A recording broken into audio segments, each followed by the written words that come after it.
Y ya saludo una semana más a nuestra psicóloga de cabecera, Alejandra Vallejo Nájera. Alejandra, buenas noches. Muy buenas noches. ¿Qué tal estás? Pues mira, estupendamente, después de haber participado en Santiago de Compostela en el Foro Emociona, que tiene como particularidad haber aglutinado en Santiago de Compostela, solo para este motivo, a casi 1.000 y pico personas. Muy bien. Personas, poder de convocatoria, ¿eh? Fíjate, pero además había mucho médico, mucho psicólogo, muchísimos profesores y sobre todo había personas que estaban deseando conocer cómo producir más bondad, más belleza y más verdad en este mundo tan hambriento de todo eso. Y ha sido fantástico, una energía impresionante, y desde aquí doy la enhorabuena a los organizadores y las gracias por haberme permitido participar como Estupendo. ponente. Oye, o sea que vengo llena de energía, pues felicidades, y de agradecimiento. Y me da mucho miedo el asunto de hoy, porque no sé si me vas a poner algún reto. Hombre, ya sabes desafío. que yo soy profesora y sobre todo lo que te voy a hacer es preguntar Ya. para ti qué es un desafío, Carlas. Un ¿Qué es desafío. Un desafío es algo difícil de entrada, algo a lo que no estamos preparados, algo así, ¿no? ¿Y te da la sensación de que los desafíos suceden repentinamente o es algo que más o menos uno se plantea, pero bueno, hay muchos ahí está? tipos de desafío, ¿no? Hay muchos tipos de desafíos, Sí, ¿verdad? Algunos llegan de Que golpe. Pues mira, la y diferencia... otros son más previsibles, claro. Pues sí, pues tienes mucha razón, pero la diferencia más importante entre un problema y un desafío es que normalmente el problema sucede súbitamente. Ajá. Casi siempre sucede sin que te lo esperes, ocurre, pumba, ya está.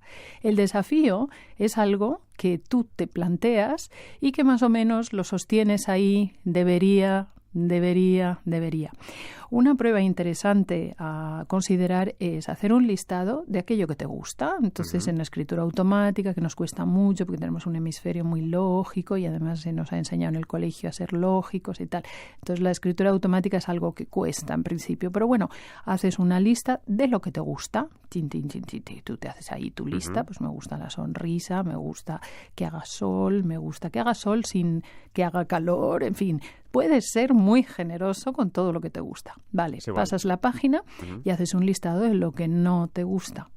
Y luego la segunda parte de este ejercicio es subraya lo que tienes en tu vida que te gusta y ahora subraya lo que tienes en tu vida que no te gusta. Curiosamente, la mayoría de las personas subrayamos todo lo que nos gusta porque todo lo que nos gusta lo tenemos en nuestra vida.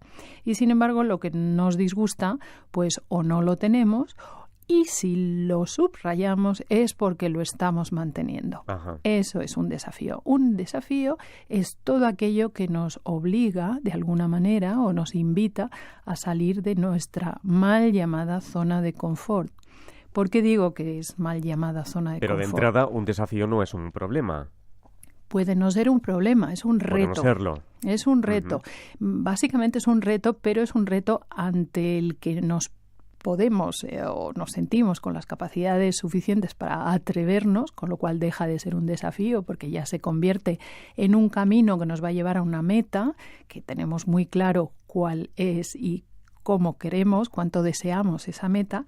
O hay desafíos que son los más complicados y son de los que vengo a hablar hoy, que están ahí en letargo. Sé que lo tengo, pero no tengo la energía, la inercia para ir a por ello. ¿Por qué?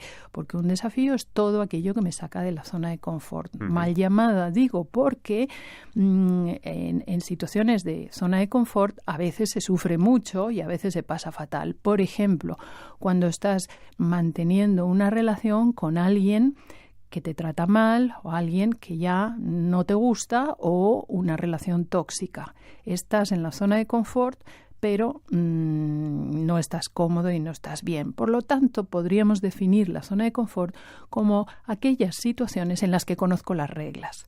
Si tú estás en una casa conviviendo o compartiendo un espacio tanto puede ser una casa como tu entorno de trabajo con alguien que te resulta tóxico, conoces las reglas para sortear a esa persona, sortear las situaciones espinosas y más o menos salir airoso del trance, pero hipervigilante durante la situación, ¿no? Entonces, un desafío es todo aquello que me invita a salir de aquella situación en la que conozco las reglas. Por ejemplo, en una relación tóxica, el desafío consistiría en salir de ahí. ¿Por qué a las personas les cuesta afrontar un desafío y mantienen esa idea, debería hacer esto, debería hacer lo otro, pero no lo hacen? Básicamente por el miedo a fracasar. Uh-huh. Si yo dejo una relación con la que ya me he acostumbrado, más o menos me he acomodado, aunque no soy feliz, a ver qué me encuentro después. No vaya a ser que lo de detrás sea peor que lo que tengo ahora. Yeah. Los desafíos de nuestras vidas son de todo tipo y condición. Quizá el más relevante o uno de los más comunes es hablar en público. Sabemos perfectamente que hoy día no importa lo que pienses, no importa lo que inventes, no importa las ideas que tenga, lo que de verdad importa es cómo se lo cuentes a los demás, porque puedes tener una idea genial, pero si nadie te la compra, si nadie la escucha, pues no te sirve para nada. Entonces, el miedo a hablar en público tiene mucho que ver con dos cosas. Una, se van a reír de mí, o dos, no voy a resultar lo suficientemente interesante. Cuando este miedo es demasiado grande, podemos empezar a hablar de algo que se llama glosofobia. Que ¿Glosofobia? Sí, fíjate qué divertido nombre para describir algo con lo que se sufre tantísimo, porque quizá es de los miedos más acusados que tenemos hoy día, dado que ahora mismo la comunicación lo es prácticamente todo, o las relaciones humanas se basan en la comunicación. ¿Es algo así como el miedo escénico? Miedo, Alejandra. Puede ser miedo escénico, sí, porque uno se expone, tiene que contar una cosa en la que tiene que convencer a otras personas. La persona que tiene glosofobia, estamos hablando ya de un caso extremo, pero no vamos a llegar tan lejos, ¿no? Y se puede tener simplemente miedo a hablar en público. Lo que prevalece debajo o detrás o lo que sostiene ese miedo es no voy a convencer a nadie, por lo tanto voy a fracasar. Había dicho antes que lo que nos impide afrontar un desafío es el miedo básicamente al fracaso, y en el caso de hablar en público es no me van a comprar esta idea, luego esto que dice de mí, cómo me hablo yo a partir de ese momento, que no soy suficientemente bueno.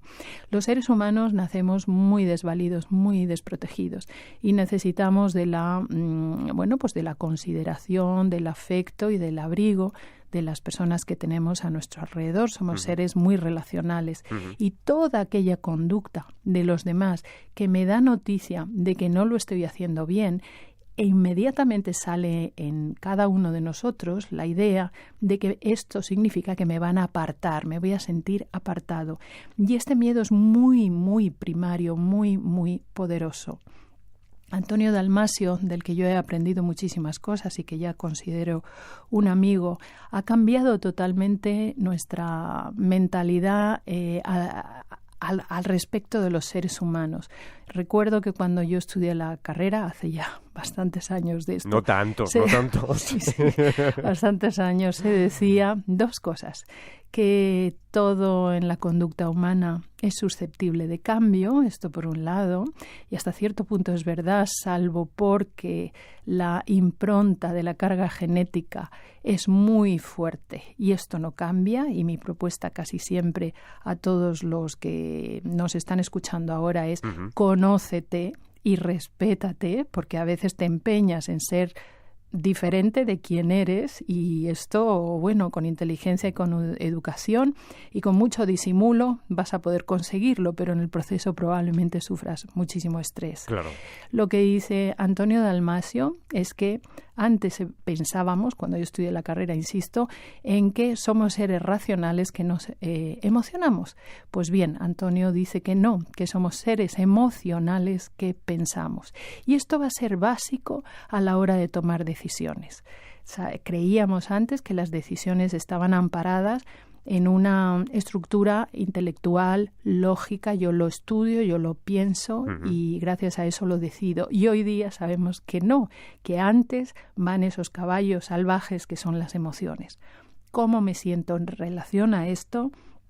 ¿Cuánto miedo tengo? ¿Cuánta vergüenza? ¿O cuánta tristeza me produce esto? Pero sobre todo el miedo va a condicionar el que yo lo haga con tiempo, a tiempo y rápidamente o no, o me lo piense demasiado. Es decir, tener más en cuenta las emociones, ¿no? Claro, porque ante un desafío lo primero que sucede, tú lo puedes sostener en el tiempo, pero el corazón se te va a acelerar cada vez que piensas en ello. Se va a ver involucrada tu autoestima, que no me atrevo, uy, madre mía, y si tal, y si cual, la posibilidad de tener hasta alteraciones. O sea, pensemos cualquiera de nosotros que nos estamos aquí debatiendo sobre el asunto, cada vez que tú piensas en un desafío, suceden dos cosas. Cuando el estímulo que hay en el otro lado es muy grande y involucra a alguien a quien tú quieres, entonces vas a por ello.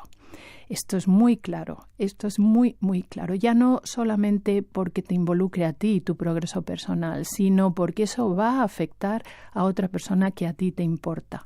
Eso es lo que justifica el que, pues, por amor se hagan tantas cosas y tantas proezas, que si no es por eso, normalmente tendemos a dejarnos vencer por el miedo y por algo que llamamos prudencia, que en realidad no es nada más que un miedo disimulado, ¿no? Es un eufemismo la prudencia del miedo, ¿no? Al final es interesante no ser excesivamente osado, no ser excesivamente imprudente, pero el exceso de prudencia tiene mucho de excusa para no atreverte a hacer las cosas como se deben. Bien, yo voy a ofrecer a los oyentes que estén necesitando afrontar un desafío, porque hay una cosa clarísima, tanto en cuanto nos quedamos en la zona mal llamada de confort, nuestra inteligencia no se desarrolla, no se produce neuroplasticidad nueva y no aprendemos nada. O sea, con solo dar un paso ya habremos obtenido un cambio, aunque sea pequeño, pero nos saca de esa zona donde estábamos antes y a partir de ahí podemos tomar otras decisiones, ¿no? Entonces, como esto cuesta a veces, ¿qué podemos hacer? Sabiendo que lo que boicotea o bloquea nuestra capacidad para tomar decisiones es el miedo, de ahí que las decisiones sean tan emocionales en primer lugar, pues aprender cualquier técnica de mindfulness que exige un entrenamiento y es complicado. Esto viene muy bien porque esto te va a ayudar para el resto de tu vida. Pero, en fin, urgentemente, o sea, que tengo que tomar una decisión urgente, que veo que el corazón se me acelera, que no me atrevo. Bien, hay un truco muy fácil, muy sencillo que se puede practicar desde ahora, que es párate unos segundos y empieza a prestar atención a lo que estás percibiendo con cada uno de tus sentidos. Así, inmediatamente, ¿qué ves, qué oyes, qué hueles, qué difícil tocas? Bueno, voy a tomar la decisión de hacer el ejercicio de los 5 sentidos. En un momento, rápidamente, no hace falta que lo que veo tenga que ser maravilloso. O sea, yo ahora mismo estoy viendo aquí el micrófono, donde precioso, por cierto, rojo, de color rojo, con las letras Radio Nacional de España. En cuanto presto atención a esto, todos mis miedos, que en definitiva son experiencias del pasado que proyecto al futuro y que no me dejan pensar en el presente absoluto, todo eso desaparece, ¿no? Entonces, como ejercicio así para, parar el corazón que galopa, está muy bien. Después, tener en consideración o prestar atención a la respiración, porque el miedo nos impide muchas veces respirar adecuadamente. Los pulmones albergan 3 litros de aire y cuando no estoy respirando bien, no se oxigena bien la sangre y por lo tanto no pienso adecuadamente. Detener la multitarea, básico. Respetar el ciclo circadiano, es decir, hay personas que somos alondras, es mi caso, soy mañanera, o hay personas que somos búhos, que lo que nos gusta es la noche, que es tu caso, que por eso estamos a estas horas aquí, porque tú eres búho. Soy nocturno, sí. Pues eso, tenerlo en cuenta y respetarlo y saberlo, porque cuando vas en contra de tu ritmo circadiano, tu cerebro va a pensar mucho peor y no vas a tener la energía suficiente para atreverte con los desafíos nuevos. Y luego tener una cosa muy, muy en cuenta, que es el ritmo ultradiano, del que no se habla tanto. El ritmo ultradiano. El ritmo ultradiano es importantísimo. Por ejemplo, sabemos que durante el día, de 1 a 3 del mediodía, baja mucho la capacidad de concentración y la capacidad de atención. De 1 a 3. De 1 a 3. Con lo cual, plantéate tus horas de trabajo y tus horas de afrontamiento de desafíos, evitando esa zona horaria. Ajá. En esa zona horaria, dedícate a hacer otras cosas. Pues si tienes que hacer llamadas de teléfono, moverte, salir un momento a la calle, comer algo, o sea, ese tiempo lo bloqueas para otras actividades que no sean atreverte energéticamente a afrontar lo que tengas Ese no es por el mejor delante. momento. No. Bien. Y luego el ritmo ultradiano también tiene que ver con la idea de que tenemos un rendimiento alto durante 90 minutos, a partir de los cuales hay que cortar la atención sobre lo que hemos venido haciendo durante los 20 minutos anteriores, dedicando 20 minutos a cualquier otra cosa. Es decir, 90 minutos de actividad, 20 minutos de otra actividad diferente para retomar la inicial, si se quiere, si se puede, al cabo de 20 minutos. Esos son los trucos y a partir de ese momento, atreverse. Ay, ay, ay. Bueno, no es tan fácil, ¿eh? Alejandra. Sí, hombre. No. Hombre, si piensas que no es tan fácil, Pero bueno, vas a lo voy a tener tener en razón. cuenta todo esto, sí. No, los desafíos es mejor afrontarlos porque si no se quedan ahí en la lista de cosas pendientes. Es verdad. Y la receta, que es infalible, da un solo paso, nada más que uno. Y a partir de ahí ves cuál sería el siguiente. Y tener en cuenta que solo se vive una vez, ¿eh? Ahí, bueno, Hay claro. que tomar decisiones importantes. Pero casi todos somos bastante responsables y somos maduros. La gente hiperresponsable es la que se atreve menos a los desafíos. Claro. Los imprudentes son muy osados porque no reflexionan en absoluto sobre lo que están Bueno, haciendo. el término Nosotros medio pecamos es el más de lo adecuado. contrario. Alejandra, hasta la semana que viene. Cuídate Ya mucho. mismo, Un beso. Ya mismo, adiós. Adiós.